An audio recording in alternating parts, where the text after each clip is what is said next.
All right, we are live.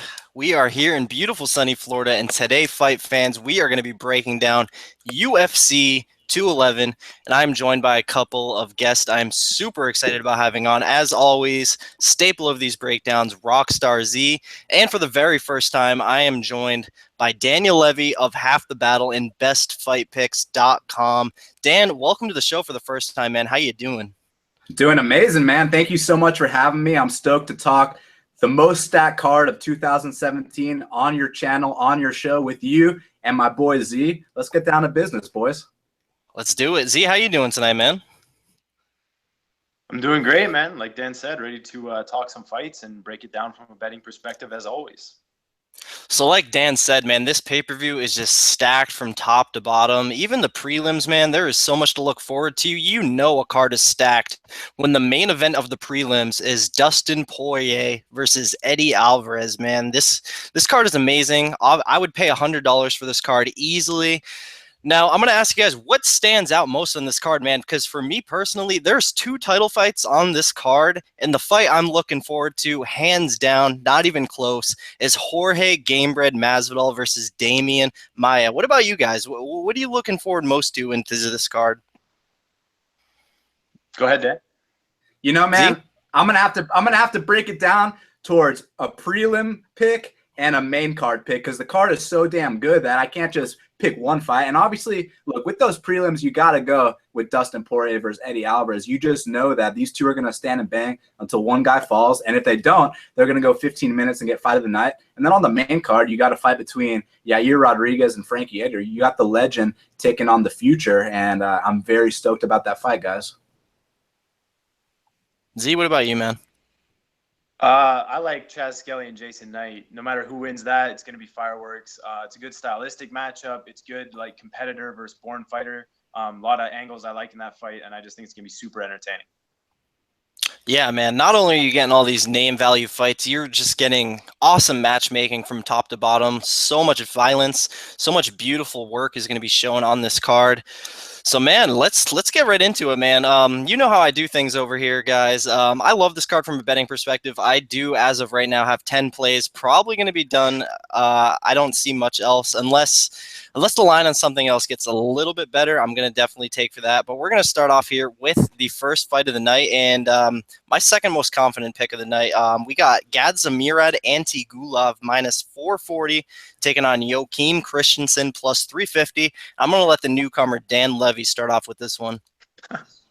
I mean, well, before I do this, guys, I just got a text that Kelvin Gastelum versus Chris Weidman is in the works. So you guys already know which way we're going with that max bet. But as far as Antigulov versus Christensen is concerned, I mean, we know the deal with these Russians, man. I mean, when it's time to throw big bombs, it's time to throw big bombs. When it's time to slam you on your ass, it's time to slam you on your ass. And that's exactly what he does, man. And he's a guy that he did go through adversity early in his career, and he put it all together, man. I mean, he lost like 4 fights in a row or something like that, and then he went on a 20-fight win streak. So that, to me, shows that he's got the heart of a fighter. He's got the mindset. Then you see him in his UFC debut go in there against De Lima, who, you know, we know this guy will tap out to chokes that aren't fully locked in. But I got to tell you what, the entry to that takedown was very beautiful. The fact that, you know, he went for that guillotine in half guard, which doesn't often work, but then he regained his guard and finished the fight. So I was very impressed with that. And now, you know, with Christensen, in my opinion, Christensen is kind of being brought in to lose here. I don't think he's, you know, I mean, let's just put it like this. In his last fight, he made it to the third round with Bojan Mihajlovic, who, you know, we know what kind of level that dude is. So I have to go with the Russian here, inside the distance, most likely. Hey, what you think, man?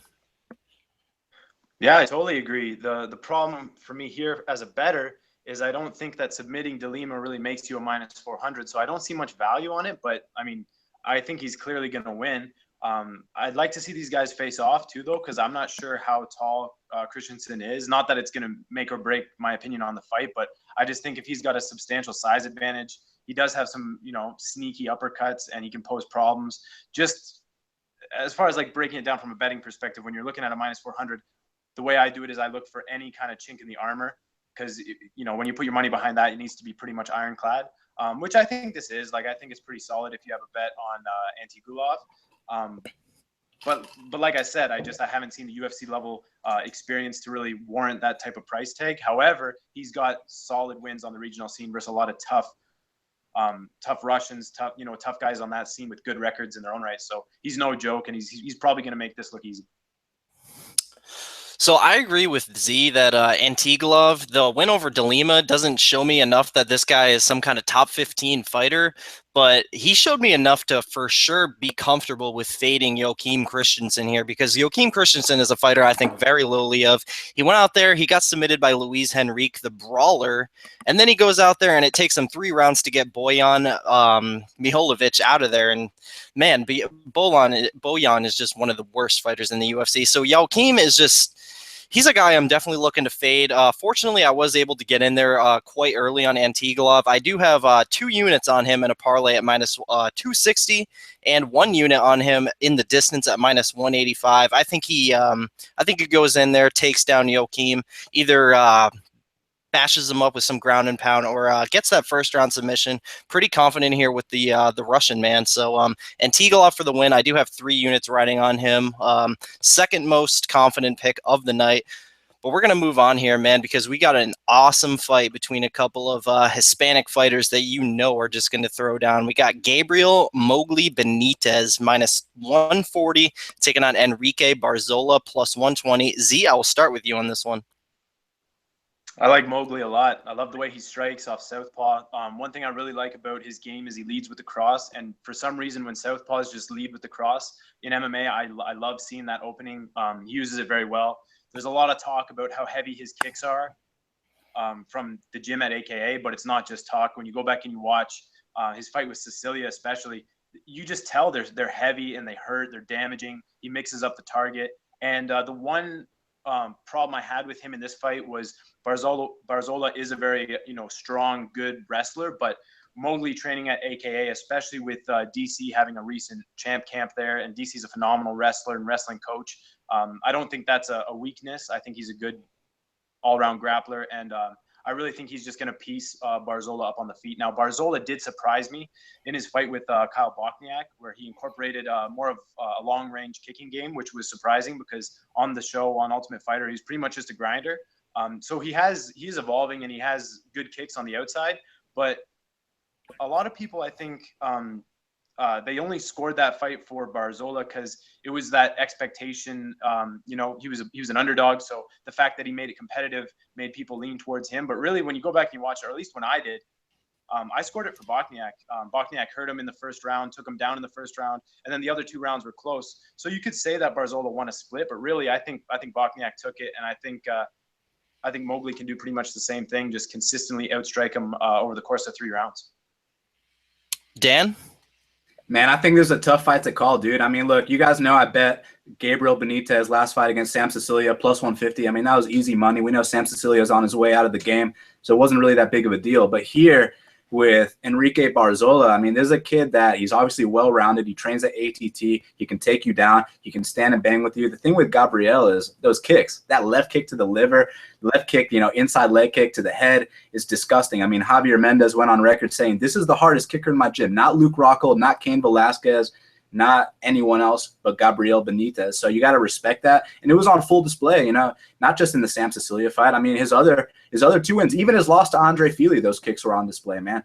Now, here are my issues in this fight. So, on the feet, obviously we mentioned how amazing that left kick is, but if we're going to talk about the boxing range, I feel like Mowgli doesn't move his head at all. I feel like he's, not easy to take down because he does push that head down. He will work his way back up. He's good at wall walking, but Barzola has what it takes to make this fight super close. That's why I'm not confident on Benitez here. I'm curious what's going to go down in these boxing exchanges because, like I said, Benitez doesn't move his head, man. I know at kicking range, Benitez is about to light him up. But when they get in close, that's what I'm wondering about, man. Can Barzola change levels, take him down, grind him out? Can he outstrike him with the hands? At distance, he's going to get lit up by the kicks, but I don't think this is Sam Sicilia or Humberto Brown or Clay Collard. I think this is a very tough up-and-comer.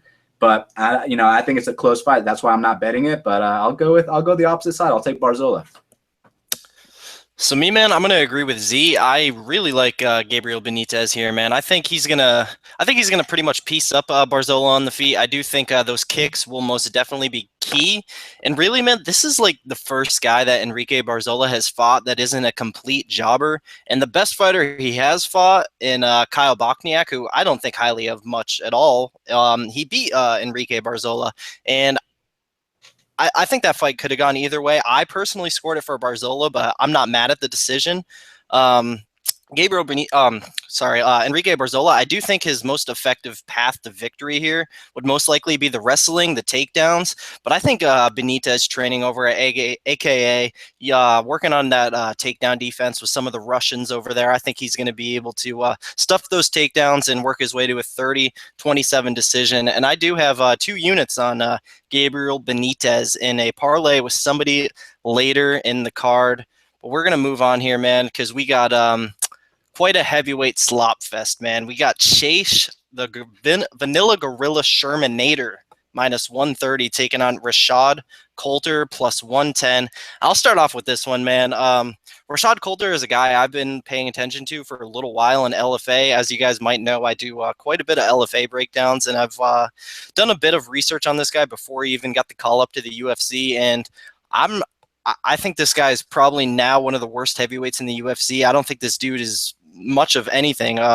He's small for the division, so he's going to have a speed advantage over most guys here, and he does have some power behind those hands. But man, Chase Sherman, he's got a chin, man. He got knocked out in his last fight, which is a little worrying. We don't know if he's coming back a little too soon. But Chase Sherman has shown to be very durable in the past, and it took a guy in Walt Harris who is gigantic, athletic, speedy. It took Walt Harris 2 rounds to get Chase Sherman out of there after beating the shit out of him for a good 2 rounds. And Rashad Coulter, I don't see anything but Chase Sherman going in there and leg kicking Rashad Coulter, boxing him up. I like Chase Sherman here via a 30-27 decision, but for obvious reasons. I'm not going to be betting this. If Chase Sherman gets the plus money, which I highly doubt, maybe that's worth a poke, but most likely going to be staying away here, man. Dan, what do you think of this fight? I think you should pass and stay very far away, man, because, I mean, Chase Sherman, yeah, that UFC debut, he does go in there, and the one thing he showed was that he can kick your legs against a boxer who doesn't know how to check leg kicks. Okay, cool.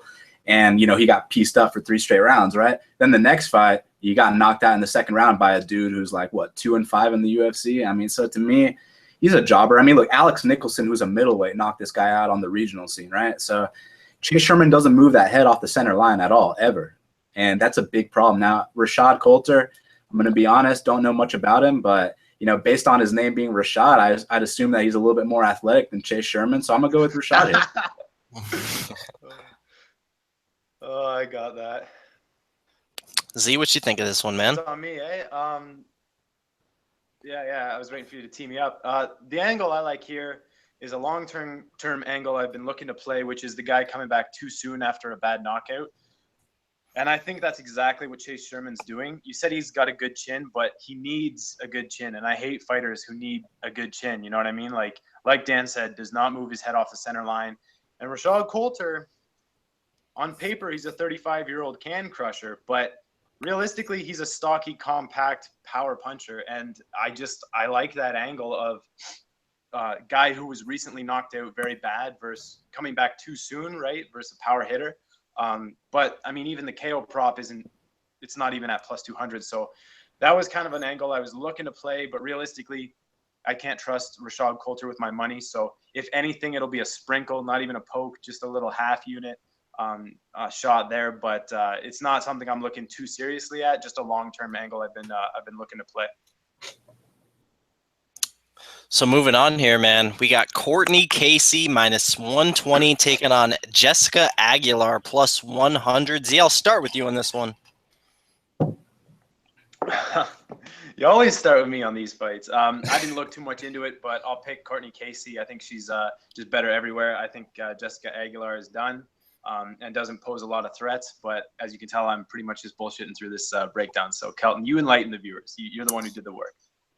Yeah, man. Like Z said, I did do the work here, man. And I like Courtney Casey here a lot. I think she should be somewhere around minus 200 in this spot. Jessica Aguilar is a fighter who For a long time, she was regarded as one of the best strawweights in the world back when she was in, I believe, World Series of Fighting. I could be wrong. I think it was World Series of Fighting. And, man, she went to the UFC. Granted, her debut was against Claudia Gadelha, but she had nothing, man. She looked like trash there, and she's taken – man, if you want to know how long it's been since Jessica Aguilar has fought, it was at the card where Ronda Rousey knocked out Bethe Correia, man. Jessica Aguilar has had quite a time away. She's a retired fighter, man. And Courtney Casey, she's no future champion. She's no future top 5, man, but there is a lot of things to like about her, man. She's super tough. She's always coming forward. She's active off her back. There's a lot of things to like about Courtney Casey against fighters like Jessica Aguilar, who we don't know if they're in the game. We don't know how bad they want it. So this is a fade on Jessica Aguilar and a confident read that Courtney Casey is going to be the fighter who wants it more, goes for it more. And, man, a submission win over Randa Marcos is nothing to just shy away. That's very impressive considering Randa Marcos just picked up a victory over the former champion in Carla Esparza. So, man, I put 1.2 units on Courtney Casey at -120 to win 1 unit. I do like her a lot in this spot, and I think she outpoints Jessica Aguilar over the course of 3 rounds here in a 30-27 decision, but a submission would not surprise me in the slightest. Dan, what do you think of this one? I think you're both right, but the reason that I'm passing, man, is because, I made a deal with myself that when a fighter rocks someone and goes for a flying armbar, you never bet on them ever again, whether it's Mehdi Baghdad, whether it's Courtney Casey. I just, I can't fuck with that. But here's the thing, man. Jessica Aguilar, you mentioned how the last time she fought was UFC 190 when Ronda fought Bethe. So since the last time Jessica Aguilar's fought, Ronda's been knocked out 2 times within 2 years, right? And not only that, man, prior to that UFC 190 fight, she'd already taken about a year off. So, I don't really think this is a real fighter. I think this is, she's showing up for a paycheck. And I actually found out recently that Courtney Casey is Hawaiian, so no wonder she's so tough, man. I think she's going to find a way to win here and, retire Jessica Aguilar for good. So moving on here, man, to my most confident pick of the card, we got James Vick -425 taking on Marco Polo Reyes +340. I'm going to let Dan Levy start out with this one. Yes, sir. Got that James Vick walkout shirt. You know what I'm saying? Gotta be prepared. And look, man, Marco Polo. Let's talk about him because you guys know. It's all about the executioner here, but let's talk about Marco Polo. That fight with the Maestro Dong Hyun Kim, that's a top 5 all-timer. The amount of momentum swings, both men wobbled, both men got dropped, instant fight of the night, and it was the first fight of one of the best cards of all time. So the fact that one fight of the night, that's a big deal. That says a lot about the kind of fight that was. But not only was that, an amazing fight for us to watch, but those kind of fights have to take their toll, man. I heard John Anik or Brian Stan or someone else talking about how they go into the octagon to give him a little pound after such an amazing fight, and Polo Reyes pounds the air. You know what I mean? That's how messed up this dude was after that fight. Then you see his fight against Jason Novelli, and it's the 3rd round he doesn't have anything left, and it was super close and kind of ugly. And not that I don't like dudes that win ugly fights, because I do. We're going to talk about Jotko in a bit, but this isn't that situation at all, man. And Vic, if we're going to talk about his boxing background, all the dudes that he grew up boxing in Texas were flat-footed Mexican brawlers. That's exactly what Polo Reyes is here. Vic's fought this dude 100 different times. So this is just another day in the office for James Vick. He's going to pop that jab. He's going to circle, mix in the flying knees, which come out of nowhere. If Polo Reyes decides to shoot in for a desperation takedown, he's getting caught with either a guillotine or a Darce choke. But if he decides to stand and bang with James Vick, because we know James isn't about to go shoot on Polo Reyes. Look, if they're up against the fence and an opportunity is there for an upper body Greco takedown, as you saw in the Abel Trujillo fight, when Vic took down the All-American, hey, if that's there, it's there. But Vic ain't about to be diving on no legs. He's going to stand and bang till one guy falls. The guy that's going to fall is Polo Reyes. So I put James Vick in a 2.2 unit parlay with someone later on the card. So I'm going to agree with everything Dan said, man. I really like James Vick here, man. Like I said, most confident pick of the night. Marco Polo, there's a lot of things to like about him in a fan perspective. The dude's exciting. He's got some sort of power. Like Dan said, in one of the greatest fights of all time. He's in a good camp, but James Vick, man, there's a lot more to like about James Vick. I really like the way he took time off after the Benny Dariush loss. He did the proper amount of time off. You could tell he worked on the things he needed to be worked on. He went out there against a guy in Abel Trujillo, who is no easy fight for anybody in the division, except maybe Khabib Nurmagomedov.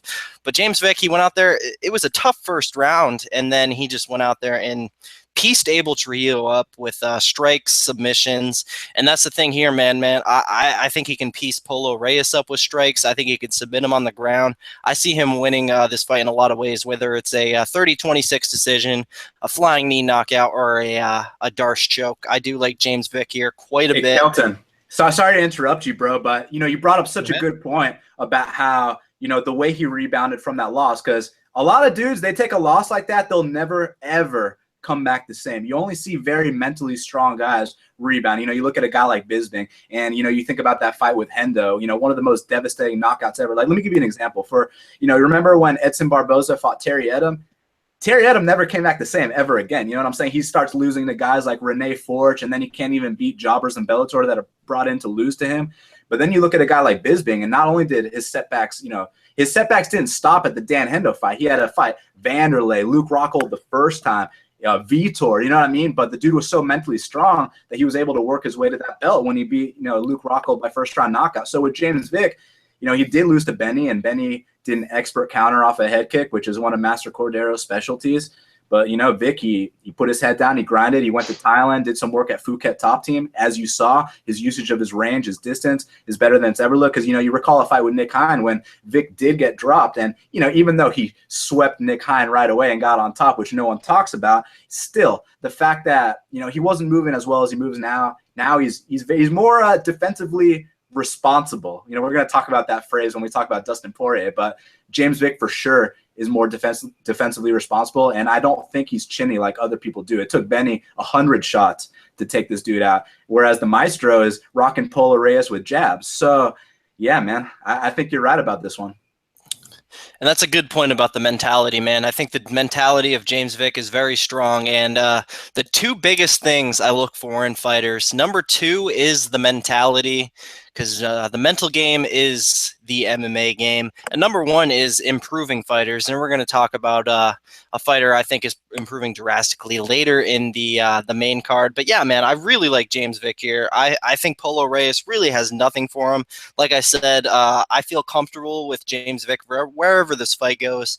Whether it stays on the feet and Polo is swinging those bombs, whether Polo decides to go for a takedown and tries to take down James Vick, I feel comfortable with James Vick off his back. So I do have 4 units on James Vick here between 2 parlays.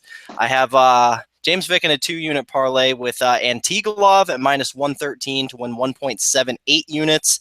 And I have Vick in another 2-unit parlay with Gabriel Benitez at +106 to win 2.12 units. So 4 units on Vick, biggest play of the night for me. Z, what do you think of this one, man?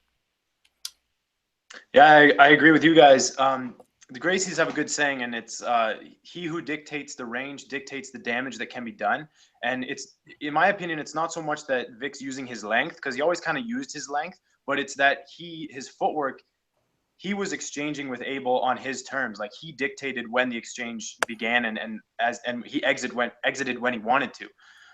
The thing with Polo Reyes is, like Dan said, flat-footed Mexican boxer style. So, like, he's got a lot of pop on his punches and he's got decent hands, but it's only if guys will exchange with him at that boxing range. And that's why the Maestro fight was so spectacular, is because they both obliged each other at that range. But if Vick is the one who dictates when the exchanges happen, I think he just pieces them up, snaps that head back with the jab. And the other thing about Polo Reyes is not the best head movement. What he does a lot of the times is he ducks. And I think that just leaves him susceptible to things coming up the middle, like big flying knees, uppercuts, all stuff Vick is competent at. And then, of course, on the ground, I definitely favor Vick. Like Dan said, he can sweep, he can submit. So I got Vick pretty much everywhere in this fight. And yeah, I think he's pretty safe. But when we're talking about betting, it's just like the line indicates that, so it's tough to do. But yeah, I think it's a safe spot.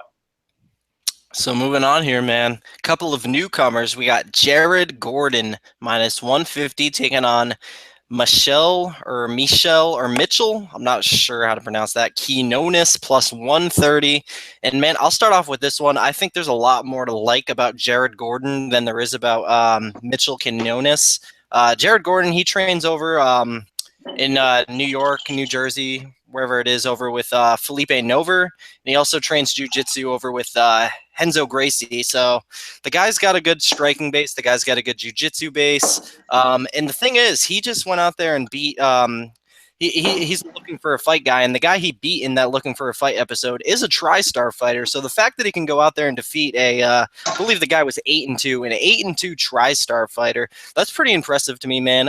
Quinones, the film I saw of him, he was pretty much just going out there and head hunting with not the entirely best technique. And I think Jared Gordon is a solid enough fighter to not go out there and get caught with that kind of shit. I like Jared Gordon here a lot via a 30-27 decision. I think he should be somewhere around minus 200 in this spot. I thought about betting him, but I decided to ultimately pass, although I am pretty confident in the guy. Z, what do you think of this one, man? It's interesting. I think I've seen limited tape on these guys, but from what I can gather, Jared's better with the hands and Quinones is better with the kicks. So I think he could have something for Jared if Jared can't close the gap and kind of gets stuck on the outside there. Because Quinones has legit kicks. Like the way he's taken a few guys out with head kicks, and it's I like his technique on them. But when you're talking about such a, like I'm not extremely familiar with each of these guys, like you said, both making their debut. So I don't really want to trust it if there's not a lot of plus money to be had, and like plus 130, I think that's the bet. If a gun to my head, I had to bet it, I would go with Quinones just for the value. But realistically, it's an easy pass for me. Dan? Well, man, I can't wait to be done with this specific fight's breakdown so we can talk about Skelly versus Knight. But real quick, man. So there's apparently another dude, not just with the name Jared Gordon, but with the name Jared Flash Gordon. He's got the same first name, last name, and nickname. So I'm like watching this guy's film. I'm like, wait, this guy's in the UFC? I shared the video with Kelton. He's like, that ain't even the right dude. The dude that we're looking at is white. I was watching a video of a black dude named Jared Flash Gordon. It ain't even the right guy. So, quite honestly, man, I didn't find any film on these two. I'd recommend, maybe you flip a coin or something like that. So let's talk about Skelly versus Knight, dude. That is right, man. We got Chaz Skelly versus Jason Knight, and this fight really does kick off the real meat and potatoes of this card, man. I like this fight a lot. Chaz Skelly coming in minus 130, taking on Jason Knight plus 110. And Z, I'll start with you on this one. It's a scrap, man. It's a scrap. I'm leaning with Knight. I think he's got him outgunned on the feet. And Knight's one of these kids, like, I love. He's 24 years old with 10-year fight experience. Like, that to me is crazy. He made his amateur debut when he was like 14, 15. So this is a kid who's just a scrapper. He's got nothing else on his plate. I love the interview that Dan did with him, really talking about how now his house is paid off. He's like living the dream. This is awesome. Feels like a lot of momentum is building for him. And with Skelly, he tends to slow down. He's a good grinder, but he tends to slow down a little bit open and wild, still on the feet. So I think Jason Knight's got something for him striking wise, and it's not as though Knight's a one-dimensional fighter at all. He's got a good ground game, good wrestling game, and he just has more of a mean streak in him, in my opinion. So for all those reasons and the plus 110 that I'm seeing, I am tempted to bet on Jason Knight here, but this is going to be a great fight. No matter where it goes, both guys will keep fighting, and it's going to be a lot of fun to watch. Dan? I'm a big fan of both guys, but obviously being a fan and picking fights, betting on fights, they're completely different things. And, what I actually agree with Z here, man. I think that, Jason Knight, like Z was talking about, and we've talked about this off air as well, this dude's a born fighter. Even though I asked him, like, what would you be doing if you weren't in the UFC? And he was like, I'd be building houses. What's up? You were about to say something, bro? Oh, just afterwards. I was going to say, yeah, he's a born fighter. But one thing I really like about him specifically that I noticed in the Jim Ehlers fight is Ehlers took him down, and then he had the mental capacity to get up and then take Ehlers down just to even that score. And then he actually mentioned that in the corner. So one problem you get with these guys who are born fighters is sometimes they're not always winning the fight, quote unquote. Like you'll see Masvidal, some of his losses, he lets them slip away. Nick Diaz is a guy who lets fights slip away just from takedowns and stupid shit. But with Knight, he's that born fighter, meanness, and he's got that competitor. Like I want to make sure I'm winning these rounds. So that was just the point I wanted to add there. And that's an absolutely fantastic point. And the reason why is because you watch a fight between Jason Knight and Musa Kamanaev, or Jason Knight and Kawajiri. And I asked him about that Kawajiri fight because you recall Kawajiri won that fight with timely takedown. So I was like, what's going to happen if Chaz Skelly comes in thinking the same thing? Because this is the first wrestler that Jason Knight's fought since the Kawajiri fight, right? So you'd think, look, maybe Chaz, if it's close, get those timely takedowns, win the fight like that. But Jason was like, look, man, I only had 2 weeks to prepare for that Kawajiri fight. And my game plan, I wasn't even in shape. My game plan was, to get taken down and try to submit him. And then he was like, that was obviously the stupidest game plan in the history of game plans. So he admitted that. And then as you saw in the Ehlers fight, like Z mentioned, Jason Knight's going out there and blast doubling Jim Ehlers. And not just the Jim Ehlers fight, the Dan Hooker fight, the Alex Bruce Leroy Caceres fight. And, man, this kid is no slouch at all. Now, on the feet, both these dudes can crack. Now, the thing is, Chaz Skelly is a tad bit, not a tad bit, a little bit slower than Jason Knight for sure.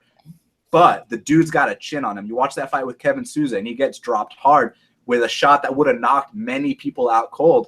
And Chaz Skelly, not only does he get back up, he goes on to win the fight via submission. I mean, if you start rolling on the ground with a guy like Chaz Skelly, he's got a submission series, the Darce, the Marsh, the Anaconda, the Guillotine, everything, man. So you got to be very careful going into the mat with a guy like Chaz the Scrapper Skelly. But when you talk about Jason the Kid Knight on the feet, he's going to be way more fluid, way more athletic, way faster, way quicker, maybe even meaner than Chaz Skelly. Now, the environment of this fight is going to be incredible because it's in Texas.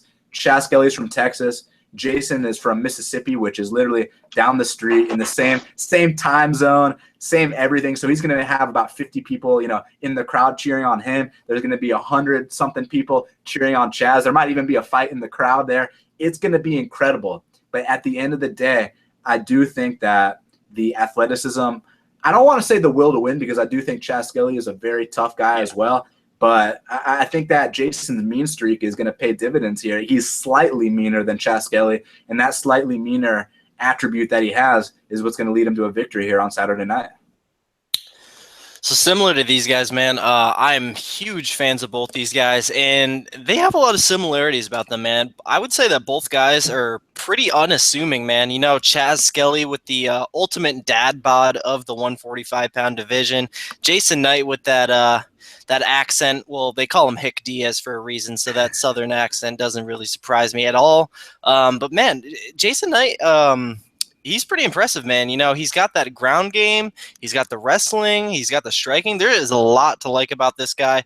Chaz Skelly, he's been a guy I've been a fan of for a while. I remember back in the day, maybe 3 years ago, I believe he has the current record in Yeah, he's got two records. He's got the fastest consecutive wins in UFC history, and he's got the fastest submission in featherweight history. And he's on track. Yeah. If he gets 2 more submissions, he's going to have the most submissions in featherweight history. Yeah, man. So he's got Chaz a Skelly squeeze, and that was something. Go ahead. I was just saying, like, his squeeze is so legit, and the submission series that Dan mentioned, it's all that front headlock, it's all that it's all squeeze, right? So definitely a very, very dangerous grappler. But yeah, man, that record of the fastest consecutive wins in UFC history, that really sticks out for me, and that's something I'll never forget because that's around the time where I really got back into the UFC as a hardcore fan, around late 2014. I'm like, man, didn't I just see this guy fight like a week ago? This is awesome, and he granted the guys he beat weren't the most impressive, but that's something I'll always remember. But Jason Knight, something I'll always remember from him is the times I cashed on him the last 2 fights, man. Jason Knight went out there as a dog against Dan Hooker, went out there as a favorite against Alex Caceres, and he beat the hell out of both those guys, man, and showed off very well-rounded fight game. And the way I see it here, man, I think Chaz Skelly, I do think he's outgunned on the feet. I think Jason Knight can put forth the pressure and outstrike Skelly over the course of 3 rounds. And I think Skelly's going to be looking for those takedowns, man. But like I said, Jason Knight, he is extremely well-rounded. His wrestling game is there. Against Kawajiri, Kawajiri's a tough fight, man, especially in your debut. He's such a he's built like a shit brick house, man, and he was able to take down Jason Knight. I think Jason Knight is going to be able to go out there and stuff the takedowns of Chaz Skelly and outstrike him on the feet over the course of 3 rounds. So I'm going to be going with Jason Knight here via, I'll say, a 29-28 decision. Although he is the underdog at plus 110, I did decide to pass on it. I'm just going to be watching this one as a fan. But moving on, guys, we got the main event of the prelims. We got the returning former champion, Eddie Alvarez, plus 110, taking on Dustin, the Diamond Poirier. And I think I'm going to start out with this one, man, because I have a very interesting I got a hedge here, man, when it comes to betting. I'll just come out and say it.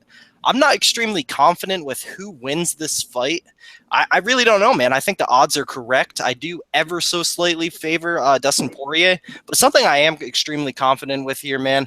I do believe this fight is most definitely going to end via knockout. So with that being said, I do have a half unit on Eddie Alvarez via knockout at plus 425, and I do have a half unit on Dustin Poirier via knockout at plus 405. So essentially, it is 1 unit on this fight to end by KO at plus 150. So the way I see it, Dustin Poirier, I think he's going to be able to go out there and negate the wrestling game of Eddie Alvarez if Eddie Alvarez decides to take that route. So I definitely see this not being a situation where Eddie Alvarez decides to out-wrestle the guy, similar how he did to Anthony Pettis. I think Dustin Poirier has a much better defensive wrestling game than Anthony Pettis. So when it comes to the striking, the war that this is going to be, man, I think this all really comes down to how Eddie Alvarez rebounds from that devastating Conor McGregor loss.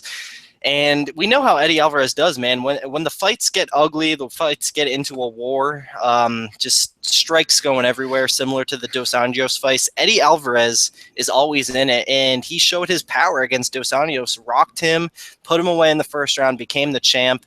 Now, if Eddie Alvarez is still the same guy that he was against Dos Anjos, I think he's going to thrive in the war, and I think he's going to hit that chinny chin of Dustin Poirier. However, if Eddie Alvarez really is not the same after that Conor McGregor fight, I like Dustin Poirier here to get that first round knockout, and that is my ever so slight pick. I think Dustin Poirier is going to go out here and have the biggest win of his career. I'm going to go Dustin Poirier via a first round TKO. And Z, what do you think of this one, man? I think this is a scrap, man. This is such a good fight. Like you said, with Eddie Alvarez, the way he knocked out Dos Anjos, and because Dos Anjos was a southpaw, he just came with that right hook right down the pipe. And clipped him, and I think Poirier is definitely susceptible to that. So I like the fact that you hedged, but skill-wise, I think Poirier said it best when he said he's going to finesse Eddie Alvarez. The way he's darting in and out now, the way he's setting up shots, and I'm sure me and Dan have spoken about this too. We both went back and watched the Jim Miller fight, and it was much more one-sided than we remembered. Poirier was really lighting him up. Had a combination that he finished with a great right hook off southpaw, which is something I love. And I think he's just got more, I don't know what the right word is, more pep right now, more speed. But Eddie Alvarez, like, he really got stuck on the outside versus Conor, and he didn't look great versus Pettis. He's just, other than that one big right hand versus RDA, we really haven't seen the Eddie Alvarez from Bellator from back in the day that we all loved watching. So from my perspective, I think Poirier is going to take it if it's either 30-27, where he just wins, the exchanges throughout the fight, or if he clips Eddie and finishes him. However, Eddie has that opening, that right hook, and listening to their interviews on Fight Week, Eddie's saying that he's coming into this fight and he's looking to get lost in the octagon. Like, he just wants to let everything go.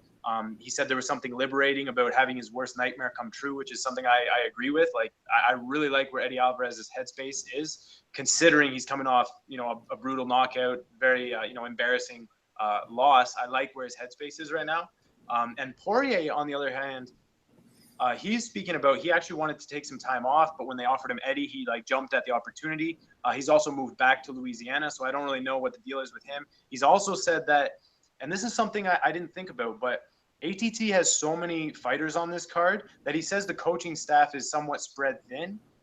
So I don't know if this is going to be like ATT sweep, or if some guys are coming in here, kind of flustered by all the busyness of the gym. But yeah, as far as like watching the tape, breaking down their skills, thinking about how this fight's going to go down, I think they oblige each other in the brawl, and I think Poirier at this point is just going to be one step ahead of Eddie.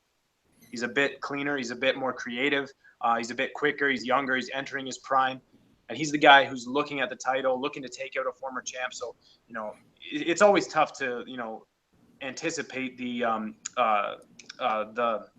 damn it, what's that word? Decline? The no, anticipate the man, I'm totally drawing a blank, but I think Poirier, more motivation. It's hard to anticipate which fighter is going to be more motivated, but you know, the angle of Poirier looking to get a title, like looking to take out the former champ, that's something I like. But man, I go back, I hear the Eddie Alvarez, the way he talks, and he's just going to let it go. So it's very sketchy. I like the way Kelton played it, where someone's going out because, like I said, I think they oblige each other in the brawl. I think it's just going to be a crazy scrap, and both of their chins have been cracked. So I think it ends in knockout, but I'll be leaning with Poirier. Dan? I think Dustin Poirier is going to absolutely whoop Eddie Alvarez's ass, and I put 2.1 units on Dustin Poirier at -105 for that reason. But to break down the fight itself, so, you know, obviously that last fight with Jim Miller, with Dustin Poirier, we were kind of like, man, why is he getting leg kicked so much? Well, you know, partly, besides the fact that Jim Miller has really good leg kicks, is it that southpaw versus southpaw dynamic. That's not going to be a thing here because, you know, Eddie's orthodox, obviously. But listen, man, I haven't been impressed at all with Eddie's UFC run, and I'll tell you why. I mean, you go back to those Bellator fights, the Roger Huerta fight, the Patricky Pitbull fight, the Shinya Aoki fight, both Chandler fights. That's not the guy that we see in the UFC today, because let's talk about every single UFC fight Eddie's had. The Donald Cowboy Cerrone fight, I mean, he got absolutely destroyed. The Gilbert Melendez fight. Gilbert Melendez is 1-4 in the UFC, and this was, you know, it could have gone either way. It was a close split decision. You know, I love betting on guys that win the close split decision, but, you know, when I talk about that, I'm talking about guys like Jotko, guys like Manny Sanchez. Even though I got a lot of respect for Eddie, and I did bet him in that Gil fight, it was still very ugly. Next fight, he takes on Anthony Pettis, and, you know, when I rewatched it, it really could have gone either way. But, you know, I got to give him respect for mixing in his takedowns, but we know Pettis can't get his back off the fence. I mean, that's history repeats itself. You know, ever since I mean, you saw Clay Guida versus Anthony Pettis, right? It was the same thing a couple years later.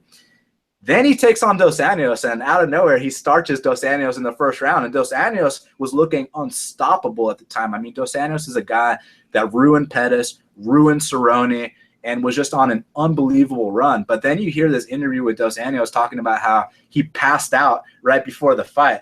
So, you know, I'm not trying to discredit a career's worth of hard work, because I would never do that. Eddie is the underground king. He's a total badass. But when you hear that Dos Anjos passed out in the back before that fight, I mean, yeah, I can see why he got knocked out. Now, I actually met Eddie in Atlanta, and he showed me the punch he landed on Dos Anjos. It's very interesting. So Dos Anjos had his block up like this, right? And Eddie found the slightest opening between the bicep and the forearm to crack the chin of Dos Anjos. He called it the anaconda punch. I was like, damn, that's some serious shit.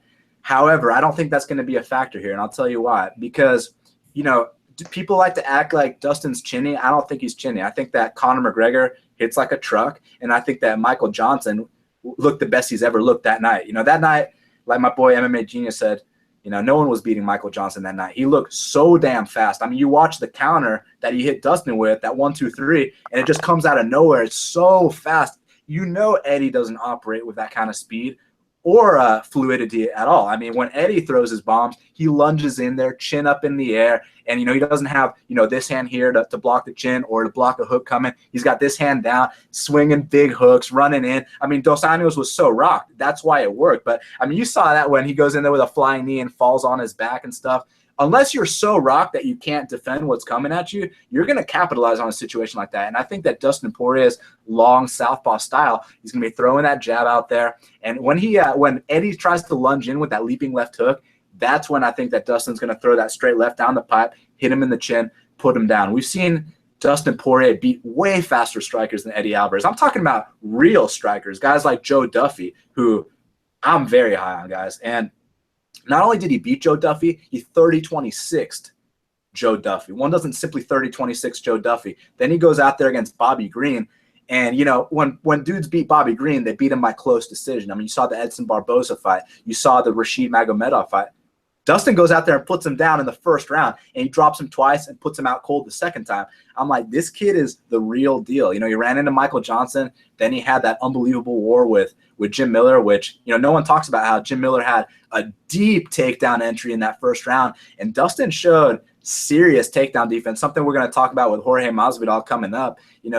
That work he's been putting in at ATT is paying dividends. Now, Z, you mentioned how, he did move his family back to Louisiana, and that's good. We should talk about that. But here's the thing, man. He still did this training camp in ATT. It's just that he wanted, like, his daughter to grow up, with his family in Louisiana. So it's understandable. But he still, put the work in at ATT. He was still training with Jotko. He was still training with Masvidal, with all the right people. And as far as a division between the coaches, not every coach coaches every fighter. There's certain coaches for certain guys. Like, Dean Thomas, he trains Tyron Woodley. And I can't remember what the Brazilian's name is, but you know what I mean? They're the Brazilian head coach. He's cornering Antigulov and like 2 other fighters. They got 9 people fighting this weekend, but only certain dudes are cornering certain fighters, right? So I do think they have a good system over there. I mean, hence why they keep winning so many damn fights. But that's not what this has to do with. What I think this has to do with is Eddie's going to lunge in with a leaping left or right hook, and I think Dustin's going to bang that straight left down the center. Now, if it does go all 15 minutes, it will be fight of the night, but I don't foresee that happening. I foresee Kelton cashing a Dustin Poirier by KO prop and me cashing a 2.1 unit play on Dustin the Diamond Poirier. And lastly, sorry to take so damn long, my man, but we were talking about how Dustin might be chinny, but let's talk about how Eddie's chinny, man. I mean, in Bellator, he got dropped every single fight, man. I mean, I mentioned how much I respected and loved the Roger Huerta, the Patricky, the Chandler fights. He got dropped in every single one of those fights, no exception. And then he comes in the UFC. The only time he looked good was against RDA, who passed out in the back room before the fight. I mean, so basically, he looked good in 1 fight, and he looked like shit in 4 fights. Dustin Poirier has looked amazing in plenty of fights, and like I said, beat Joe Duffy, beat Bobby Green, beat Max Holloway in the first round back in the day. Dustin's no slouch. I think he's going to knock out Eddie Alvarez. Yeah, man. Like Dan said, both these guys are pretty chinny, and hence why this is the first time I've had a kind of play like this, man, where I had a hedge out on both guys winning via KO, because I do think both these guys have some sort of power in their hands, and I both think these guys are sort of chinny. So when I can get a kind of hedge to where I basically have a unit at plus 150, where I think the prop of the fight ends in KO should be somewhere around minus 150, minus 200. I like it a lot, man. So, yeah, I do think Dustin Poirier does win this fight by KO. But if Eddie Alvarez comes out there with a, the kind of war mentality and comes back similar to how he did against Dos Anjos, that is why I hedged the fight out. And the fight itself is just completely awesome. But speaking of awesome, man, it's time to move on to this main card. Go ahead, Z. I got one thing, because Dan said that Eddie hasn't looked very impressive in his UFC run, and I totally agree with that. But my kind of take on that is he was probably feeling the pressure of the UFC, except when he fought RDA, where he just let it go. And I think he's a guy that when he's got nothing to lose, that's when he fights best, and that's the position he's in right now. So I've pumped the brakes a little bit on my pick on Poirier, just because I think Eddie's going to come out here totally swinging. But I agree, if he comes in running with his hands down enough to capitalize on that, it's just I really think Eddie's going to bring the fight this time. So again, a great hedge bet on your part, Kelton.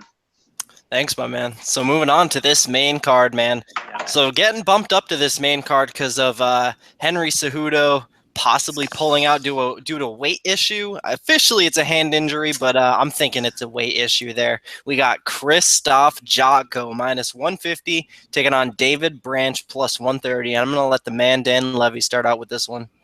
Man, since you brought up Cejudo, I mean, he just cost me a plus 315 payday on Sergio Pettis because, I knew as soon as I saw that face-off that he wasn't going to show up to the scales. Like, I knew it right away. And I was messaging my friends like, I think he's going to look for a way out. And then I go to the gym, I come back, and I get a message saying he pulled out. I was like, are you fucking serious? Like, I was just talking.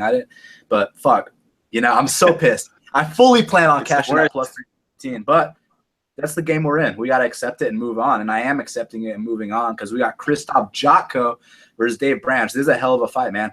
Now, you guys know, if you've listened to my show, Half the Battle, or you guys know because we talk all the time, I'm very high on this kid, Krzysztof Jotko. This kid is a winner in every sense of the word, not just the fact that he has a 19-1 record, but let's talk about how he improves every single fight, man. I mean, you know, he was always an expert at winning the close decision, but I felt like once he really puts it together and takes his game to that next level, he's going to dominate guys that don't often get dominated. And you see that fight with Talis Latis. You know, before the fight, I was like, man, you know, as long as we can keep this fight standing, we're going to be good. And then it's Krzysztof who's going in there and taking down Talis Latis and beating him up on the mat. I'm like, man, that's the sign of a future world champion. Not only that, he's putting in work at Phuket Top Team. He's putting in work at ATT.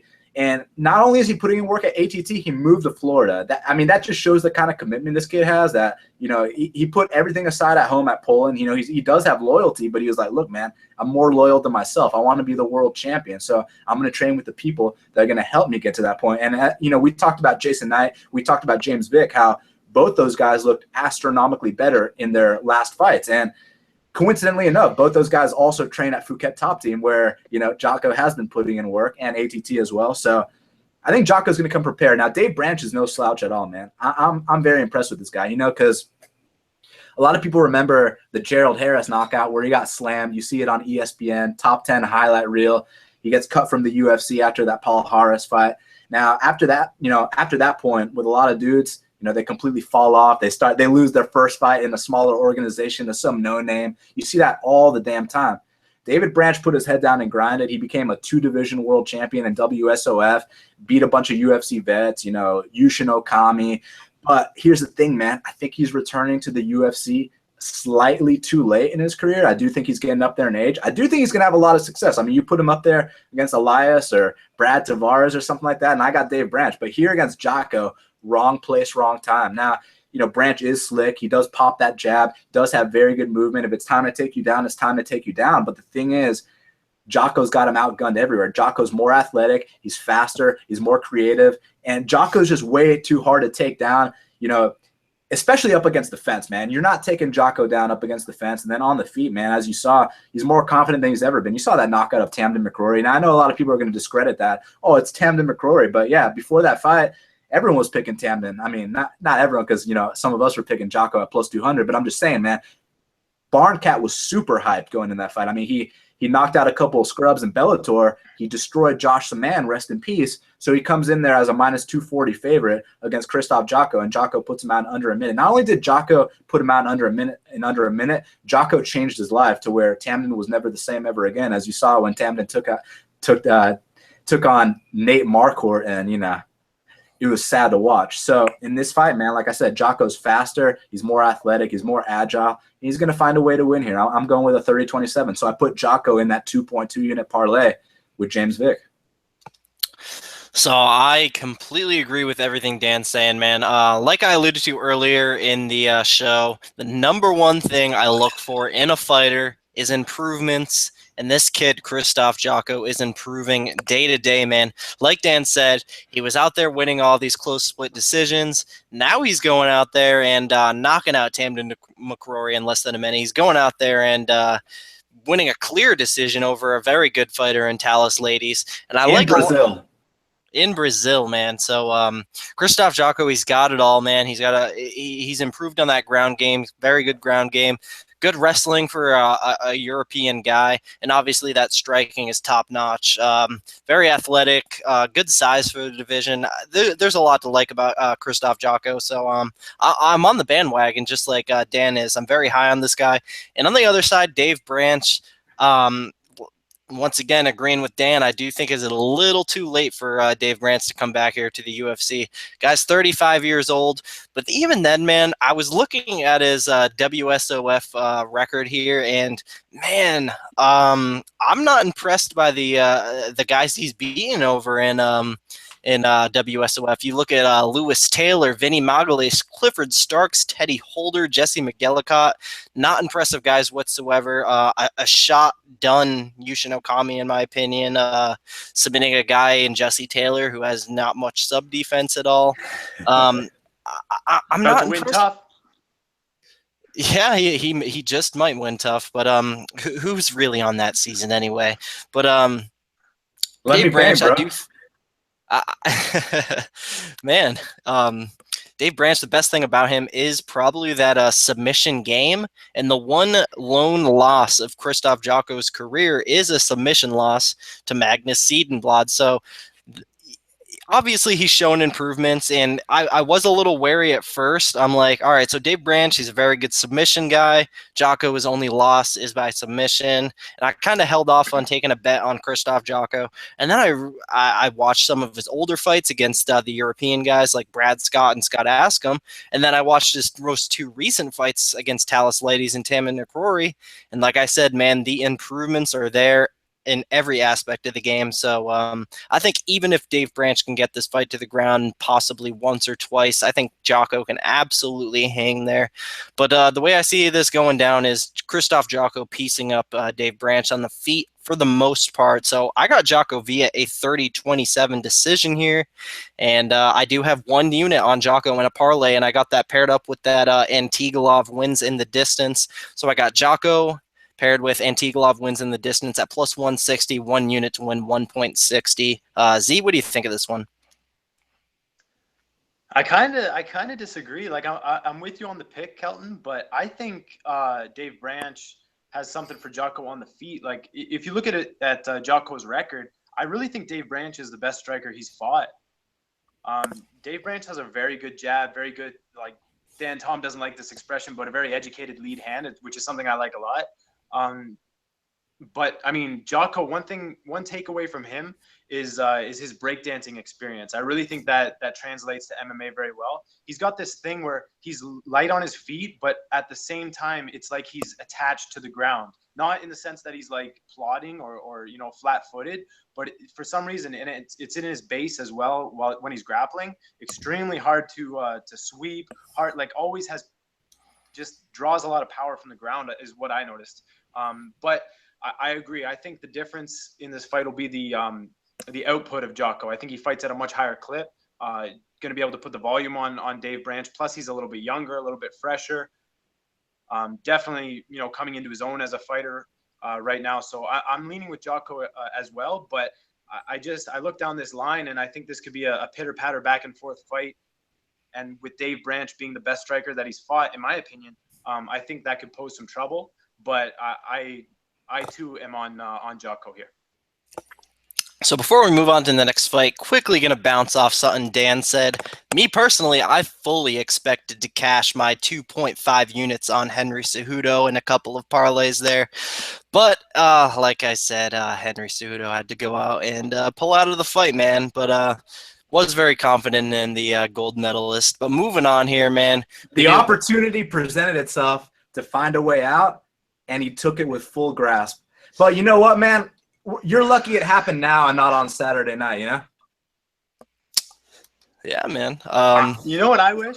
I wish the bookie would honor, like if it gets to fight week, all bets are live now. If the fighter pulls out, you cash the bet. That's what I wish happened. Because so many times I have a bet on an underdog and their opponent doesn't make it to the fight. I feel like I've cashed the bet. Tony Ferguson. Tony Ferguson's both Khabib fights, but yeah, just that lack of closure. I hate that. Yeah, man, that would be a good way for the books to lose some more money, though. So, if you haven't seen that, can I? If you haven't seen that tweet that Z put up earlier of all three of our past 6 months records, we're taking enough money off these books as it is. So moving on here, man, we got Frankie the Answer Edgar minus 125 taking on Yair Pantera Rodriguez plus 105. And Z, I'll start with you on this one. I see lots of openings for Edgar here.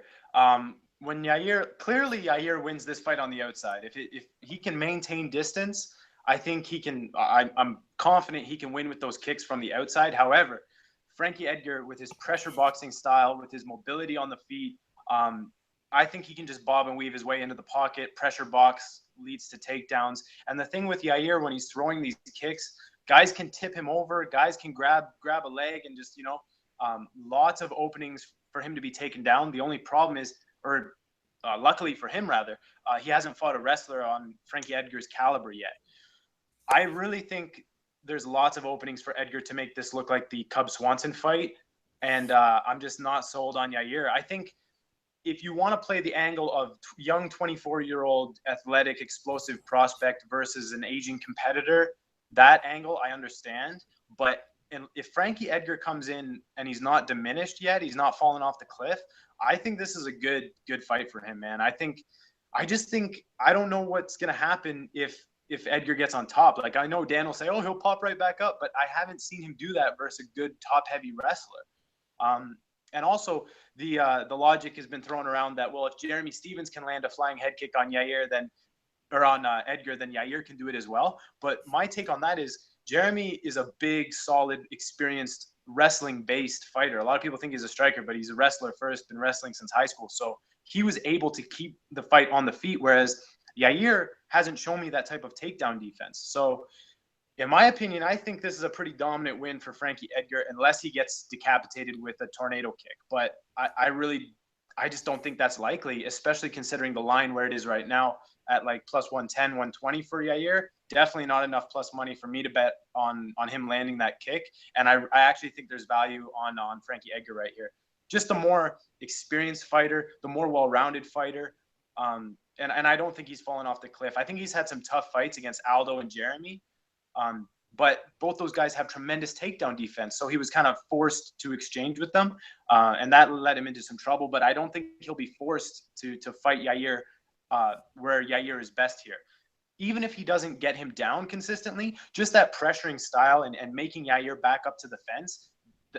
Yair doesn't look good when he's backs against the fence. He really circles out and tries to regain the center of the octagon so he can have that space to throw those kicks. And I think Frankie just takes that away from him. And if he does have that space and is throwing those kicks, I think Frankie can convert those into takedown attempts and win via top control. So I got Frankie Edgar in this fight. Dan? I agree with Z. I don't think that Frankie Edgar is falling off the cliff at all. And not only that, I think he's one of the toughest fighters in UFC history.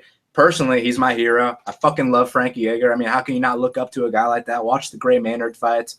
Dude's amazing.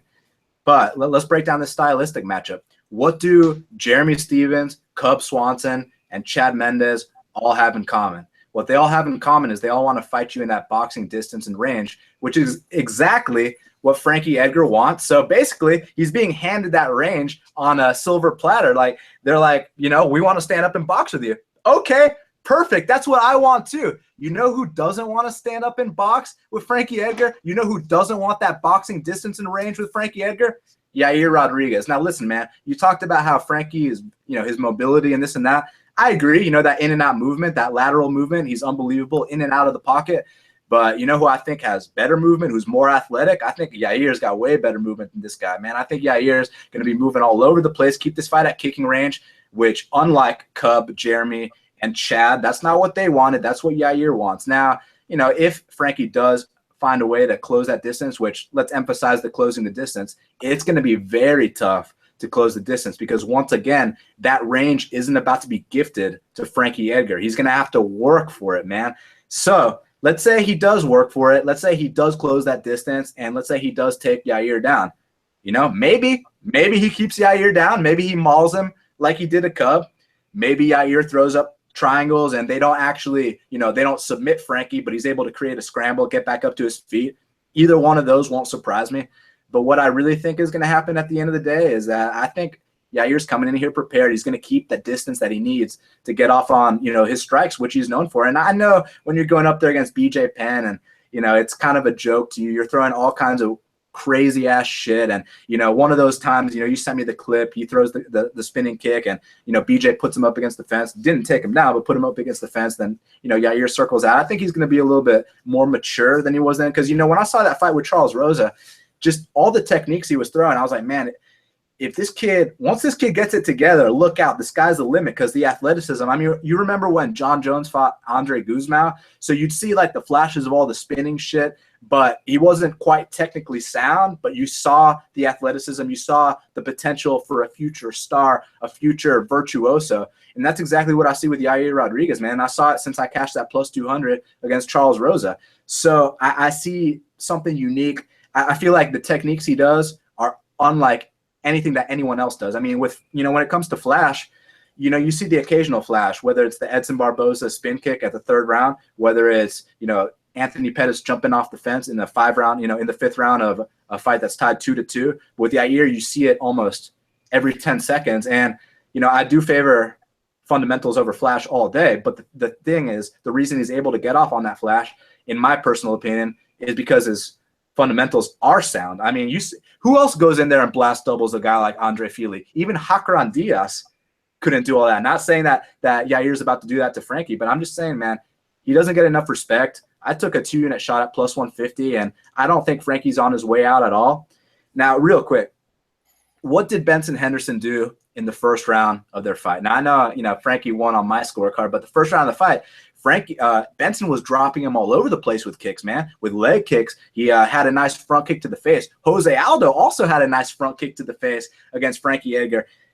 Gray Maynard, in that 3rd fight, he's throwing flying knees against Frankie and rocking him. And then the Jeremy Stevens fight, here's the thing with Jeremy, man.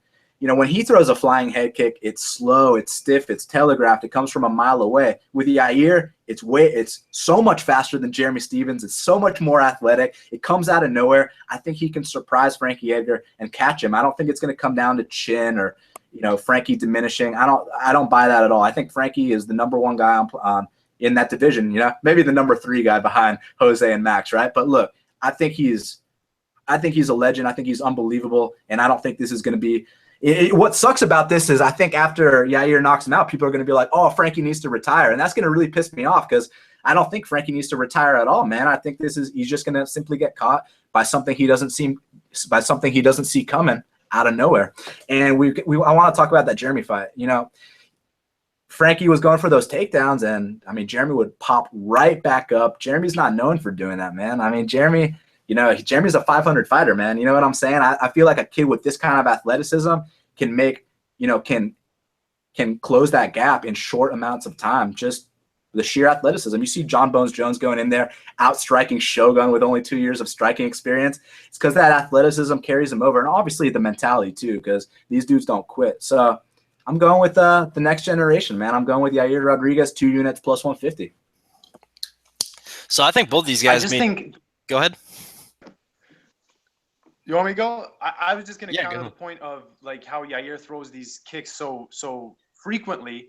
That's giving Edgar, every time he throws a kick, that's an opportunity for Edgar to translate that into a takedown. So that's just my opinion. Like I just see so many openings and so many times with Yair has his back, or he's like has his back to Edgar, and I just see Edgar just closing the gap. Like what I meant with mobility is he's going to be way on the outside, and then when he's going to draw a strike out, draw some flashy kicks out, then he just closes the gap and takes Yair's distance completely away from him. So it's not that Edgar's going to be gifted the distance that he wants, but it's that if Edgar gets the distance that he wants, I think he dominates at boxing range or on top. So I totally get your take, and I agree that with a young athletic guy, he can make those improvements and close that gap, but I see so many openings here.